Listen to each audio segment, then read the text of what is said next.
ایک بزرگ تھے، وہ دریا کنارے وضو کر رہے تھے۔ ایک بچھو تھا جو ایک لکڑی پر تیرتا ہوا، کبھی پانی کے ہچکولوں سے وہ ڈوبتا بھی اور کبھی لکڑی کو تھام لیتا، یوں پانی کے بہاؤ پہ جا رہا تھا۔ تو ان بزرگوں نے دیکھا تو ہاتھ ڈال کر کے اس کو نکالنا چاہا، تو اس نے اپنی فطرت کے مطابق ان کے ہاتھ پہ ڈنگ مار دیا۔ درد کی شدت سے ہاتھ جھٹکا تو وہ گر گیا، تو پھر ڈوبنے لگا تو پھر پکڑا اور پھر اس نے ڈنگ لگا دیا۔ 7 مرتبہ اس نے ڈنگ مارا اور آپ اس کو نکال کے 8ویں مرتبہ باہر نکالنے کی کوشش کر رہے ہیں۔ تو مرید نے کہا جو پاس بیٹھا تھا، حضرت یہ بار بار آپ کو ڈنگ مارتا ہے اور آپ اس کو نکالنے کے لیے کوشاں ہیں۔ فرمایا وہ اپنی بری فطرت سے باز نہیں آتا، میں اپنی اچھی عادت سے باز کیسے آ جاؤں؟ تو لوگوں کے ساتھ رویہ اچھا رکھے، وہ جو بھی رویہ رکھے۔ ہم کہتے ہیں کوئی اینٹ اٹھائے گا تو ہم آگے سے پتھر اٹھائیں گے، تو یہ کیا کمال ہوا؟ لوگ کہتے ہیں تم 1 قدم پیچھے ہٹو گے، میں 10 قدم پیچھے ہٹوں گا، تو یہ کیا کمال ہوا؟ تم کہو میاں تم جتنے مرضی قدم پیچھے ہٹو، میں بھاگ کے تمہارا دامن پکڑ لوں گا، تمہیں جانے نہیں دوں گا، ایک دن تجھ کو بھی جیت لوں گا محبت کے زور پہ۔ ہم کہتے ہیں کہ فلاں میرے ساتھ اچھا سلوک کرتا ہے تو میں بھی اچھا کرتا ہوں، فلاں کا سلوک میرے ساتھ اچھا نہیں ہے تو ٹھیک ہے، جس طرح وہ چلتا ہے میں بھی اسی طرح چل رہا ہوں۔ یہ تو پھر برابری ہوئی۔ اگر کوئی برائی کے ساتھ معاملت کرتا ہے تو آپ بھی اس کے ساتھ ایسے ہی کرتے ہیں، تو برائی میں برابر ہے۔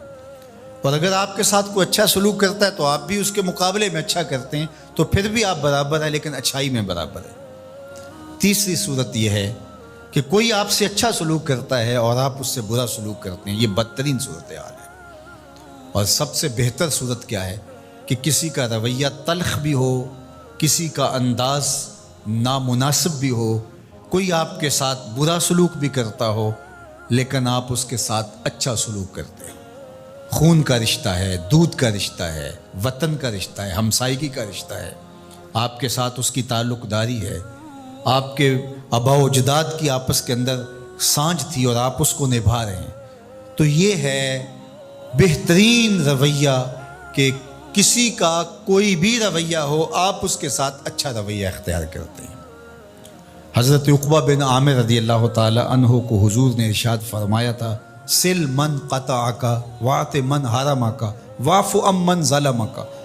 اے عقبہ بن عامر، جو تجھ سے تعلق توڑے تو اس سے تعلق جوڑ، جو تجھے محروم رکھے تو اس کی جھولیاں بھر دے، اور جو تیرے پہ زیادتی کرے تو اس کو معاف کر دے، اس سے درگزر فرما۔ یہ بہترین کردار ہے جس سے ایک اچھا ستھرا پاکیزہ اور مناسب معاشرہ ترتیب پاتا ہے اور ترکیب پاتا ہے۔ تو میرے اور آپ کے آقا و مولا نے ہمیں یہ تلقین کی، بلکہ فرمایا جو یہ چاہتا ہے کہ اس کی عمر میں برکت ہو اور رزق میں اضافہ ہو، وہ رشتہ داروں کے ساتھ سلوک اچھا کرے۔ یہ راز ہے عمر میں برکت کا اور رزق میں اضافے کا۔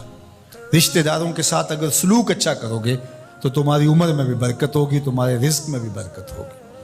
تو ہمیں یہ تلقین کی گئی، رشتہ دار تو دودھ یا خون کی سانجھ سے رشتہ دار بنتے ہیں، کوئی عام انسان بھی ہو، ہمیں تو ان کے ساتھ بھی اچھا رویہ اختیار کرنے کی تلقین کی گئی۔ حتیٰ کہ آپ کے دین پر نہ بھی ہو تو آپ کی ہمسائیگی میں بستا ہے، مستامن ہے، ذمی ہے، تو اس کے ساتھ آپ کا سلوک اچھا ہوگا۔ آپ کا دین آپ کو یہ سکھاتا ہے۔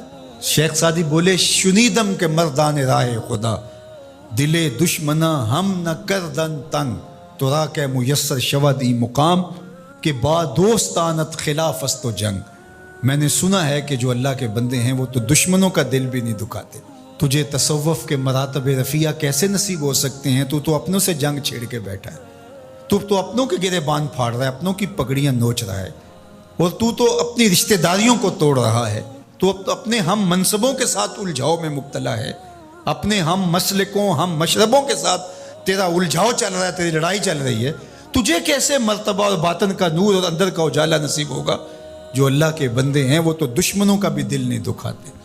انسان تو انسان رہے، وہ تو جانوروں کے ساتھ بھی رویہ اچھا رکھتے ہیں کہ یہ اللہ کی مخلوق ہے۔ مخلوق ہونے کے ناطے سے الخلق عیال اللہ، تمام مخلوق اللہ کا کنبہ ہے، اور اس کے ساتھ اس نے سلوک، ان کا کچھ بھی رویہ ہو۔ حضور کے غلام اور اسلامی معاشرہ، اس میں یہ کس طرح چیزیں پنپ سکتی ہیں کہ ہم نفرتوں کو فروغ دیں اور کہیں کہ نہیں ہم ایسے کر دیں گے، اس نے میری طرف یوں دیکھا ہی کیوں ہے، لہٰذا میں تو اب اس سے ساری زندگی ہم کلام ہی نہیں ہوں گا۔ تو رویوں کی خوبصورتی اور صلہ رحمی یہ ہمارے دین نے ہمیں سے